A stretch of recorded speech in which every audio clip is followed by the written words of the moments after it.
चलिए, आज का जो टॉपिक है, आज का जो विषय है वो विद्युत रासायनिक। देखो, विद्युत रासायनिक क्लास 12 का है, क्लास 12 का केमिस्ट्री। आज का टॉपिक क्या है? केमिस्ट्री। क्लास 12 का आज हम जानेंगे केमिस्ट्री का चैप्टर नंबर 3 विद्युत रासायनिक।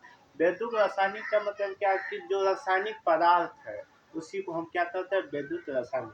आप देखो, विद्युत अपघटनीय क्या है, और उसके बाद विद्युत घटनीय माइकल फैराडे का जो नियम क्या है, उसके बाद श्रेणी क्रम क्या है, या इसका सूत्र में क्या क्या इसको प्रायोजित होता है।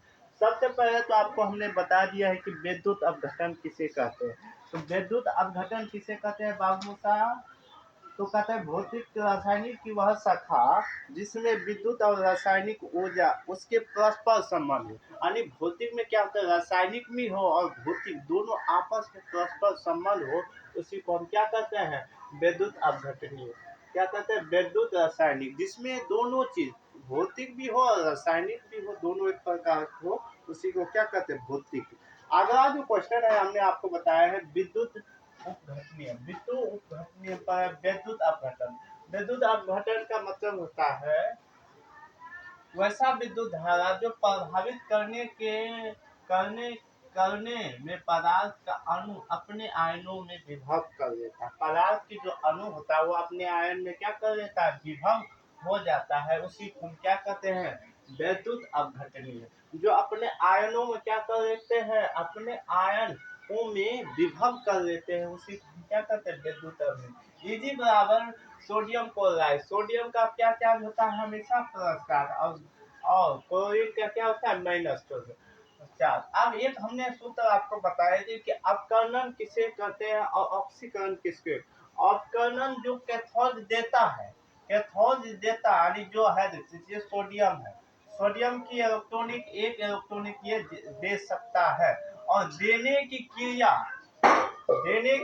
हमेशा क्या होगा?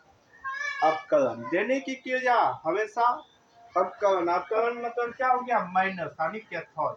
अपकरण मीन्स क्या हो गया? माइनस यानी माइनस यानी ऑक्सीकरण। अब इसके बाद सोडियम हाइड्रोक्साइड। तो सोडियम हाइड्रोक्साइड में ये जो हाइड्रोक्साइड जो है OX बराबर O में इलेक्ट्रॉनिक एनोड।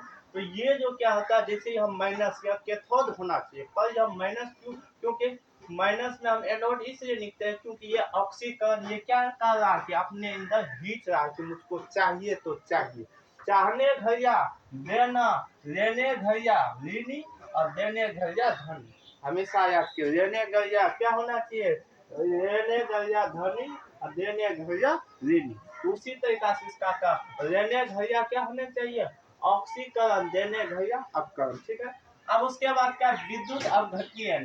विद्युत अपघटनीय क्या होता है ये समझते हैं। कहता है विद्युत अपघटनीय माइकल फैराडे। एक माइकल फैराडे जो है एक वैज्ञानिक है, उन्होंने अपने वैज्ञानिक के बल पर कुछ सूत्र दिया है। प्रत्येक इलेक्ट्रॉनिक प्रथम है कि प्रत्येक इलेक्ट्रॉनिक मुक्त अवस्था में होने वाले पदार्थ का विलयन में क्या होता है? प्रभावित होने वाली विद्युत धारा के अनुपात होती है। यानी प्रत्येक जितने भी इलेक्ट्रॉन होते हैं माइकल होते हैं, विद्युत धारा की क्या होती है? अनुपाती होता है। ये क्या होता है? M अनुपात बराबर CTX। तो CTX का मतलब आप समझ गए कि C से क्या होता है। हमने आपको बताते हैं कि C का मतलब क्या होता है। तो C का मतलब हो गया बिलियन। C का मतलब क्या हो गया? बिलियन। और A से हो गया एम्पियर। इसको एम्पियर भी कर सकते हैं या C से एम्पियर। अब T से हो गया, T से हो गया क्या? T से हो गया एम्पियर। T से हो गया एम्पियर, C से बिलियन हो गया, और M से हो गया मुक्त अवस्था में। M से क्या हो गया? मुक्त अवस्था में। क्या? मुक्त अवस्था में होने वाले पदार्थ विलयन से प्रभावित होने वाली विद्युत धारा को क्या होती है?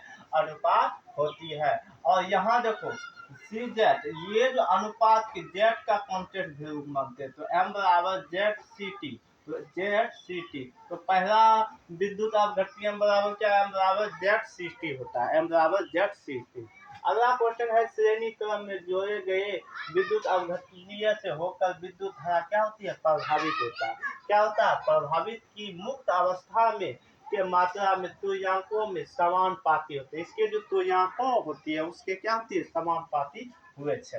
जैसे x बटे y बराबर ई इंटू ई, तो फायदे एक फायदे बराबर हुए थे कितना, तो 96,454, तो 96,454 एक फायदे बराबर, तो ये बराबर क्या हो गया 96,500, या यूं कहे तो सी बराबर, अगर सी से कॉन्टेक्ट करें तो सी क्या हो, बिलियन बराबर 1 बिलियन इलेक्ट्रॉन का क्या कर देता है, प्रभावित कर सकता है। आइए हम एक हिसाब की ओर चलते हैं। जैसे कि यहाँ 40.5 ग्राम मुक्त अवस्था करने के लिए सी से क्या होता है, बिलियन की सी से कूलम, या क्या कर रहा है 40.5 के कूलम विद्युत धारा की आवश्यकता में, जबकि इलेक्ट्रोड की अपक्रिया क्या होगी, तो एल्युमिनियम प्लस 3 इलेक्ट्रॉनिक बराबर 3 इलेक्ट्रॉनिक एल्युमिनियम, तो 27 एल्युमिनियम की संख्या क्या होती है 13, 13 दूनी 26, एल्युमिनियम की परमाणु द्रव्यमान कितना होता है 27 ग्राम,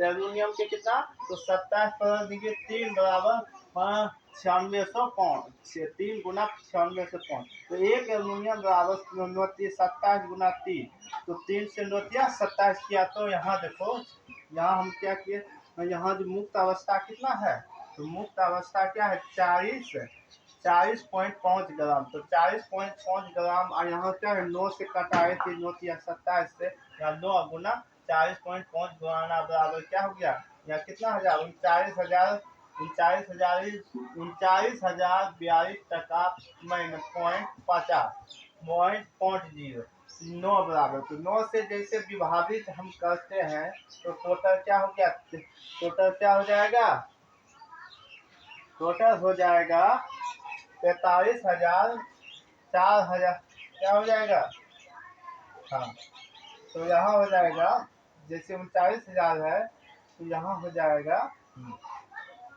यहाँ हो गया 43,000 क्या हो जाएगा, हाँ 43,425 टका क्या हो जाएगा, 43,425 टका इसका हो जाएगा आंसर, तो 43,425 टका क्या हो गया इसका पॉइंट में आ जाएगा। तो ये समझ में आने में कोई दिक्कत नहीं होगी।